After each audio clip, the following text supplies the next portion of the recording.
Dans des jardins verdoyants, des femmes de Karimama dans le département de l'Alébori, au nord Bénin, travaillent avec ardeur.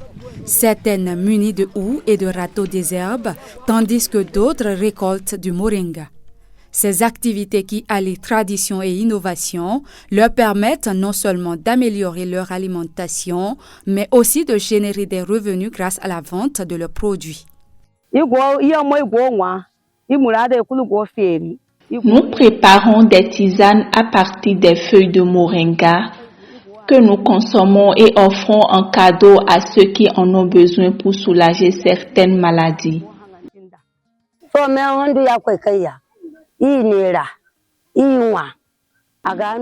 vendant ces feuilles, nous générons des revenus qui nous aident à acheter du carburant pour notre motopompe.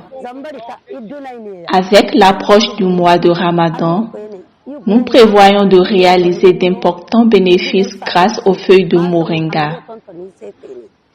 En 3 récoltes, nous avons déjà récolté 37 000 francs, dont 7 000 francs ont été utilisés pour réparer notre clôture.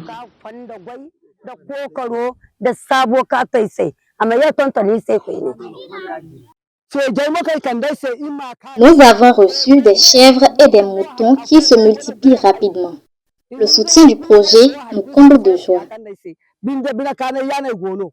Face à la double crise climatique et sécuritaire qui aggrave la vulnérabilité des ménages dans le nord du Bénin, DEDRAS a initié le projet de résilience économique des femmes de Karimama.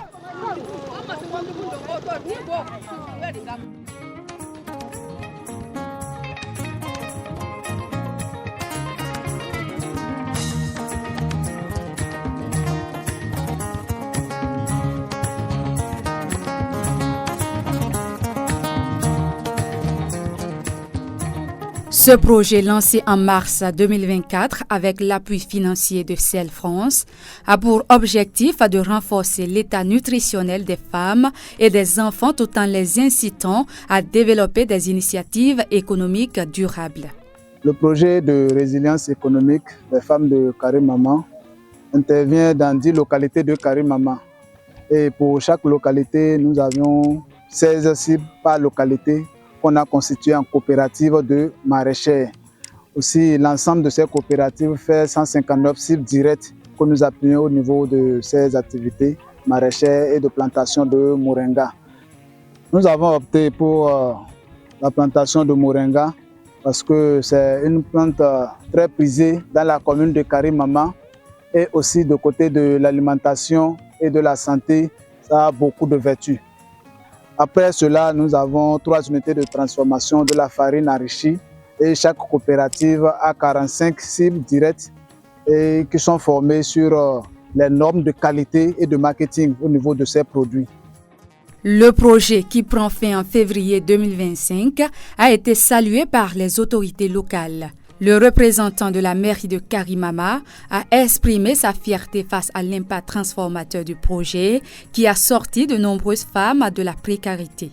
Après quelques mois de mise en œuvre du projet, j'ai un sentiment de satisfaction parce que la culture du moringa et surtout son utilisation à diverses fins est venue pour booster un tant soit peu le développement. D'abord à travers l'amélioration de l'état nutritionnel de la famille et ensuite au niveau des AGR, beaucoup d'engouement autour de l'acquisition de ce produit qui est un important produit de consommation. Karimama avait quelques initiatives privées qui produisaient le moringa, mais cette fois-ci on est passé à une phase de généralisation parce que c'est des groupements de femmes qui le font jusqu'à 10 groupements, c'est vraiment important. La commune en a tiré un petit grand profit. Au-delà des activités agricoles, le projet a également renforcé les capacités des participantes sur des thèmes cruciaux tels que les violences basées sur le genre, la cohésion sociale et le vivre ensemble. Ces formations ont permis de créer un véritable esprit de solidarité entre les femmes, favorisant un climat de paix et d'entraide. Avant le projet, nous étions peu unis. Grâce aux formations et aux discussions éducatives sur la vie en communauté et les droits des femmes, nos liens se sont renforcés.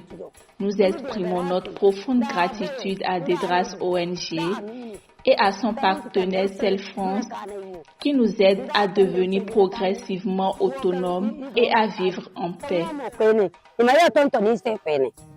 Malgré les défis à relever, l'équipe de projet reste optimiste et encourage les femmes à s'investir dans la transformation du moringa en divers produits dérivés. Pour le moment, notre défi, c'est la bonne pérennisation des acquis de ce bon projet. Après cela, il a cette valeur ajoutée à nos produits parce qu'aujourd'hui, les bonnes dames vendent ces produits de façon brute. Or, si on travaillait là-dessus et transformer ça en des produits dérivés, nous allons avoir plus de valeur que ce que nous vendons aujourd'hui. Le kilo est à 500. Mais si nous travaillons par exemple ce kilo-là, nous pouvons améliorer ça, faire ça sous forme de poudre et vendre ça à 5000. Ça serait très bien. On peut multiplier le chiffre d'affaires par 5, par 7 comme ça. On a soumis l'idée d'utiliser ce produit pour les cantines scolaires. Parce que les cantines scolaires en ont besoin. Et avec l'ANAN, on est en train de promouvoir la consommation de la protéine végétale ou animale. Et le moringa est revenu en bonne place pour être utilisé dans les mets des enfants, des écoliers de la commune. Les bénéficiaires expriment leur gratitude envers Dedras et son partenaire Cell France, espérant une nouvelle phase du projet pour permettre à encore plus de femmes de bénéficier de ces initiatives.